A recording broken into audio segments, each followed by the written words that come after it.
abarenga magana bavukiye mu biganza bye. Yifashishaga ikoranabuhanga rifasha ababuze urubyaro kongera kubona urubyaro. Uyu umwumvise wagira ngo ni marayika murinzi, umwe waje gufasha abatabyara kubona urubyaro bakabona umunezero mu muryango. Yarafunzwe, benshi barasakuza bati abana asize batavutse biragenda gute? Ababyeyi bari bamwizereyemo kubona urubyaro biragenda gute? Abandi bati ubutabera ni bumurekure bumukurikirana ari hanze afasha ababyeyi n'abana kubaho. Uyu nta wundi ni Dr Semwaga Emmanuel. Ni umuganga ufite uburambe bw'imyaka 15 mu kuvura indwara z'abagore n'imyaka 8 afasha ababuze urubyaro kubona urubyaro hifashishijwe ikoranabuhanga rya IVF, in vitro fertilization.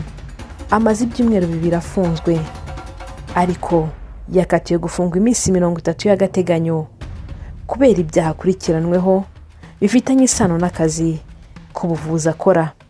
Urubanza kwifungwa n'ifungurwa ry'agateganyo ry'uyu muganga uri mu bakomeye. Ibyaha aregwa bishingiye ku kazi akora kuri bimwe mu bitaro byigenga muri uyu mujyi wa Kigali ko gufasha abataragize amahirwe yo gutera inda no gusama mu buryo busanzwe. Ni urubanza rurimo abakobwa batwitira ababuze urubyaro bagaragaje ko badafatwa neza kandi n'ikiguzi cy'amafaranga bemerewe ntibagihabwe nk'uko babyumvikanye nabo batwitiye. Aba baregaga umuntu ufite kampani bafasha ndetse n'uyu muganga bimugeraho kuko ari we batera intanga ngo batwitire abandi.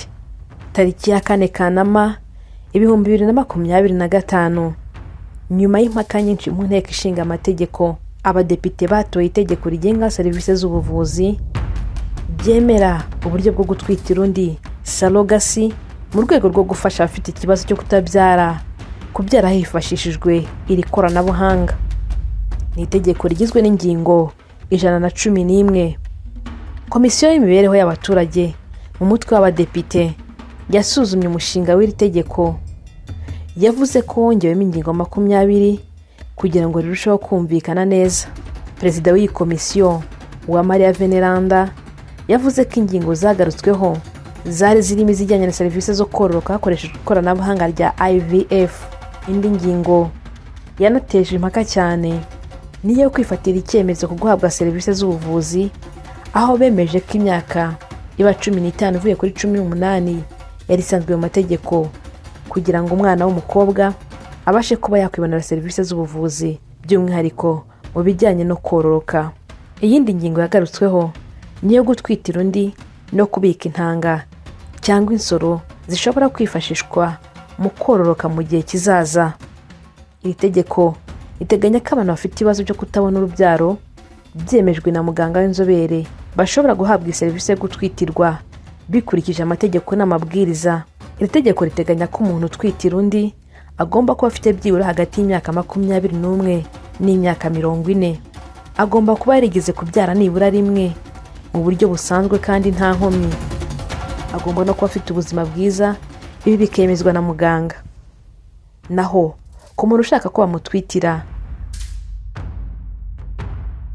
baba bagomba kuba ari abashakanye binyuze mu mategeko, kuba kandi bigaragara ko bafite ikibazo cyo kutabyara byemejwe na muganga w'inzobere, kikagaragaza ko umugore adashobora gutwita cyangwa se kubikora byashyira ubuzima bwe mu kaga. Kuri aba bombi bagomba kubyemeranya. Iri tegeko riteganya ko habaho amasezerano yanditse imbere ya noteri hagati y'ababyeyi n'umugore ugomba kubatwitira. Gutwitira undi mu Rwanda bifatwa nk'ubutabazi. Ntibyemewe kugurisha inda nk'ubucuruzi, ariko ababyeyi batwitiwe bafite inshingano yo kwishyura amafaranga yose yerekeranye n'ubuvuzi, imirire ndetse n'izindi mpinduka umugore ubatwitiye ashobora kugira mu gihe atwite kugeza ku byumweru 6 nyuma yo kubyara. Umugore watwise aba afite inshingano yo guha ababyeyi umwana wabo akimara kuvuka. Iri tegeko kandi ntiryemerera abana bahuje ibitsina gukoresha uburyo bwo kugira ngo babatwitire. Ikindi kibujijwe ni ukuba hatemerewe guhitamo igitsina cy'umwana cyangwa guhindura utunyangingo. Dr Semwaga kuri ubu ngubu uvugwa muri iyi kesi ni umuganga wita ku ndwara z'abagore w'inzobere bijyanye no gusama no kubyaza, by'umwihariko mu gufasha couple zabuze urubyaro. Afite izina rikomeye nk'umwe mu baganga mbarwa hano mu Rwanda bafasha ababuze imbyaro kuzibona hakoreshejwe uburyo bugezweho bwa IVF. Undi muganga umwe w'inzobere muri ubu buvuzi akorera mu bitaro bya leta, mu gihe Semwaga yarasanzwe akorera mu bitaro byigenga. Yamenyekanye ahanini nka muganga w'indwara z'abagore ndetse no kubyaza ku bitaro bya La Croix du Sud Remera, ariko nyuma yaho yaje kwerekeza ku rindi vuriro ryigenga.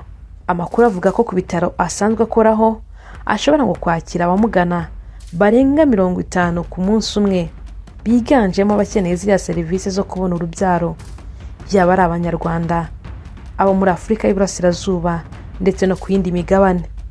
Ibyaha Dr Semwaga akurikiranweho bishingiye kuri izi serivisi, nk'uko bamwe mu bakurikiranye urubanza rwe rwaburanishijwe mu ruhame yabibwiye BBC dukesha iyi nkuru. Ifungwa rye mu byumweru 2 bishize byabaye incamugongo ku miryango myinshi y'abamuzi ndetse n'Abanyarwanda muri rusange, yaba mu Rwanda ndetse n'abandi bamukurikiranaga kugira ngo abafashe mu buryo kugira ngo abashe kubona urubyaro. Kuri ubu ngubu nyuma yo gufungwa iminsi 30 yoherejwe muri gereza ya Kigali iri Mageragere, azakomeza kuburana afunzwe. Ese abana asize batavutse bizagenda gute? Abari bafite icyizere cyo kubyara binyuze muri Dr Semwaga bo bizagenda gute? Kora subscribe kuri Rwanda Live, dukomeze tugende tukugezaho amakuru atandukanye.